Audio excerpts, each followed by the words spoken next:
Students, तो देखिए आज हम लोग पार्ट 8 करेंगे, परसेंटेज चैप्टर का पार्ट 8 करेंगे। ठीक है, पार्ट 7 तक हम लोगों ने पढ़ लिया था। पार्ट 7 में भी हम लोगों ने बहुत अच्छे अच्छे क्वेश्चन किए थे और उसमें हम लोगों ने जो विलियन वाला क्वेश्चन किया था, है ना, विलियन वाले क्वेश्चन में जिसमें भाव बन के उठ जाता है और बाकी का वो रह जाता है। और हमने किया था कि एक व्यक्ति की आय इतना बढ़ जाती है, इतना रुपए बढ़ जाती है, उसका इन्वेस्ट इतना रुपये बढ़ जाता है, तो सेविंग में कितना प्रॉब्लम, मतलब कितना डिफरेंस होगा, वो हम लोगों ने पढ़ा था। आज हम लोग इस पार्ट में करेंगे, यदि आयकर की दर 17% बढ़ जाती है तो शुद्ध, यदि आयकर की दर 16% बढ़ जाती है तो शुद्ध आय, एक मिनट थोड़ा मिस्टेक हो गया, शुद्ध आय 8% घट जाती है तो आयकर की दर ज्ञात करें। यानी कि अगर इसकी आयकर की दर 17% बढ़ जाती है, इसमें आपको 3 चीज़ें याद रखना है। 3 चीज़ क्या है?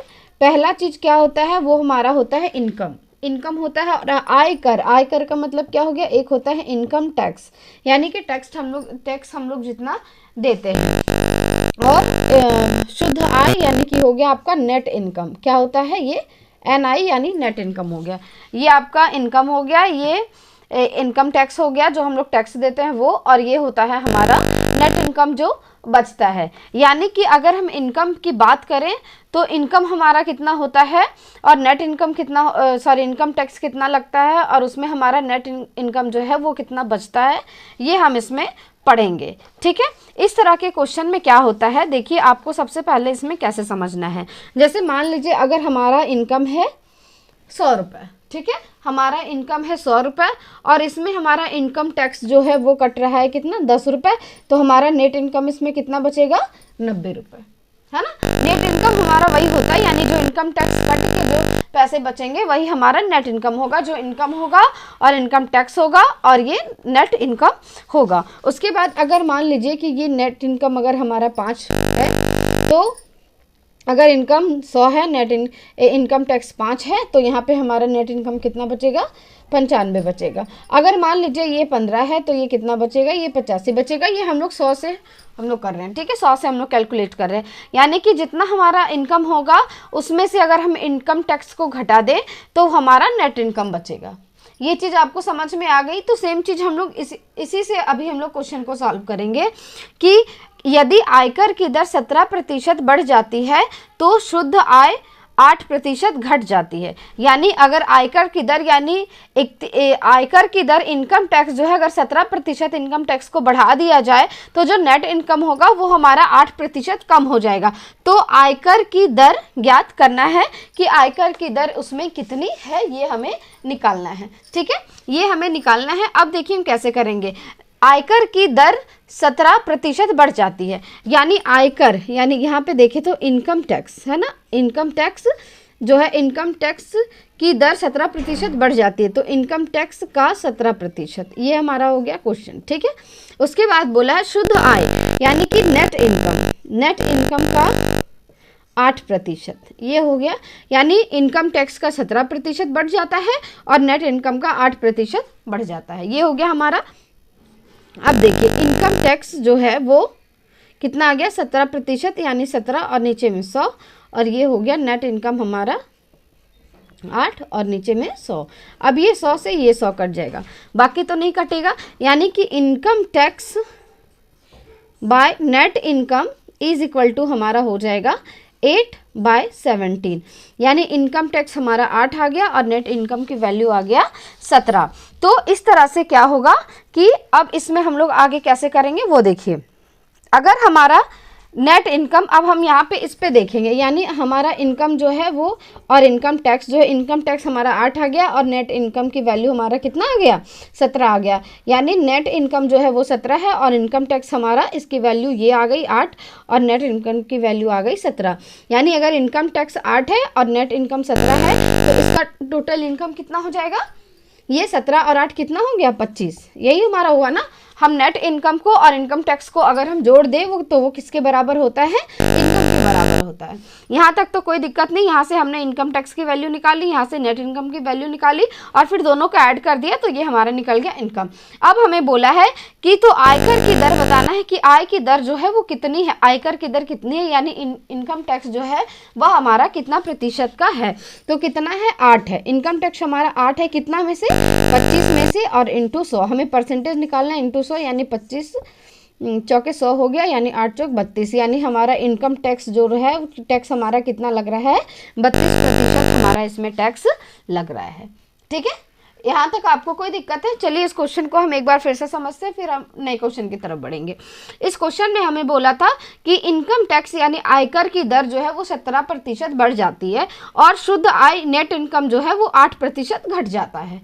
ठीक है, तो आयकर की दर ज्ञात करें। तो हमने इनकम टैक्स का 17% लिया और नेट इनकम का 8% लिया। अब दोनों को हमने कैलकुलेट किया तो कितना आया, इनकम टैक्स की वैल्यू 8 आ गई और नेट इनकम की वैल्यू 17 आ गई। यानी इनकम टैक्स और नेट इनकम को हम लोग जोड़ देते हैं, वो क्या आ जाता है, इनकम आ जाता है, हमारा टोटल इनकम आ जाता है। तो टोटल इनकम बोला था इसमें कि यह कितना प्रतिशत है, यानी इसका जो नेट इनकम है वो कितने की दर से इसका प्रतिशत लिया जा रहा है, कितना दर लिया जा रहा है। तो हमने 25 का 8% यानी 8 जो लिया जा रहा है वो किस में लिया जा रहा है, 25 में। तो टोटल हमारा नीचे होता है, तो 25 का 8 लिया जा रहा है, तो 8/25 और गुना में 100 कर दें तो यहाँ पे 32% आ गया। तो ये हमारा क्या निकल गया, आयकर की दर। ठीक है, यहाँ तक समझ में आ गया। अब हम लोग देखिए, अब हम लोग बढ़ते हैं नेक्स्ट क्वेश्चन की तरफ। नेक्स्ट क्वेश्चन हमारा क्या है बस इसी की वैल्यू को हम चेंज करेंगे, फिर हम क्वेश्चन को आगे करेंगे। ठीक है,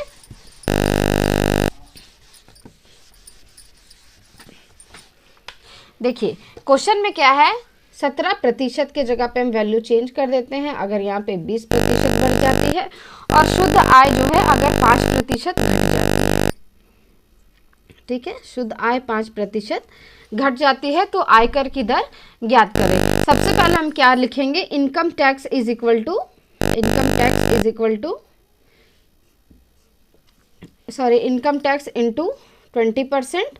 और आपको तो एग्जाम में तो बस बनाना है, तो इतना चीज़ लिखने की भी ज़रूरत नहीं है। जितना आप रिवीजन करोगे उतना आपके लिए अच्छा होगा, तो उसी तरह से आप क्वेश्चन को सॉल्व कर पाओगे। इतना आपको डिटेल करने की ज़रूरत नहीं है एग्जाम में। ठीक है, और नेट इनकम आपका जो है कितना घट रहा है, 5%। तो यहाँ पे आप डायरेक्ट कर दोगे इनकम टैक्स इंटू 20/100, या फिर यहीं पे आप काट सकते हो, यहीं पे आप काट दो, ये परसेंट से ये परसेंट कट जाएगा और ये भी 5 से कट जाएगा, 5 से एक बार में और ये 4 बार में।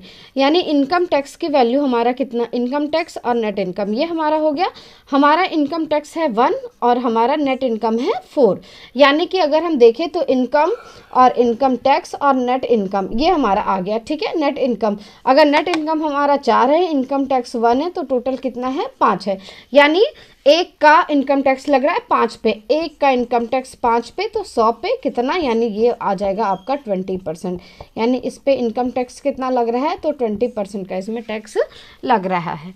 ठीक है, जब भी आपको दर ज्ञात करना है या फिर आपको जब परसेंटेज में क्वेश्चन का सवाल जवाब पूछा हो तो आपको रियल वैल्यू की जरूरत नहीं होती है, ये हम आपको शुरू से बताते जा रहे हैं।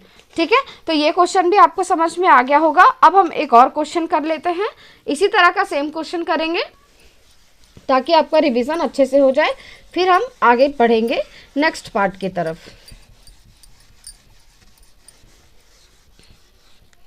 यहाँ से वैल्यू को चेंज करते हैं, यहाँ पे मान लेते हैं ये हो गया 13% बढ़ जाता है और ये हो जाता है 7% घट जाता है। तो सेम वही चीज़ है, तो आयकर की दर हमें निकालना है। यानी कि यहाँ पे इनकम टैक्स हम डायरेक्ट अब करते हैं, इतना लिखने की ज़रूरत नहीं है। यहाँ पे इनकम टैक्स और ये 13% और ये नेट इनकम आपका हो गया 7%।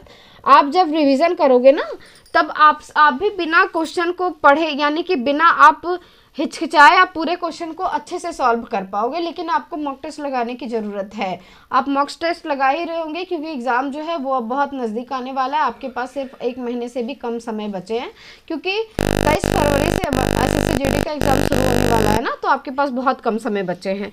देखिए इनकम टैक्स और नेट इनकम ये आपका आ गया कितना, 7 और ये इधर आ गया 13। ठीक है, ये आ गया इनकम टैक्स की वैल्यू और ये आ गया नेट इनकम, यानी इनकम टैक्स और नेट इनकम। इसकी वैल्यू है 13, इसकी है 7, तो 13 7 कितना हो गया आपका 20, यानी 7 का इनकम टैक्स लग रहा है कितने पे, टैक्स लग रहा है 20 पे, तो 100 पे कितना, यानी इसकी वैल्यू आ जाएगी हमारा 7 × 5 = 35, यानी 35%।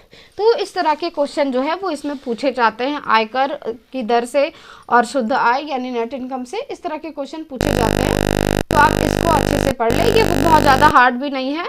अब हम लोग पढ़ेंगे नेक्स्ट पार्ट, ठीक है। नेक्स्ट पार्ट में हम लोग भी इससे भी कुछ अच्छी चीज़ें पढ़ेंगे, ये भी बहुत इंपॉर्टेंट क्वेश्चन है और इससे भी ज़्यादा इंपॉर्टेंट क्वेश्चन हम नेक्स्ट पार्ट में पढ़ेंगे, पार्ट 8 में, ठीक है। आप जब भी वीडियो को देखो तो शुरू से लेकर लास्ट तक देखो, ताकि आपका कोई भी चीज़ स्किप ना हो। ये हमारा पार्ट 8 था, अब हम आगे बढ़ेंगे पार्ट 9 की तरफ, ठीक है। फिर मिलते हैं नए वीडियो के साथ, तब तक के लिए थैंक यू सो मच।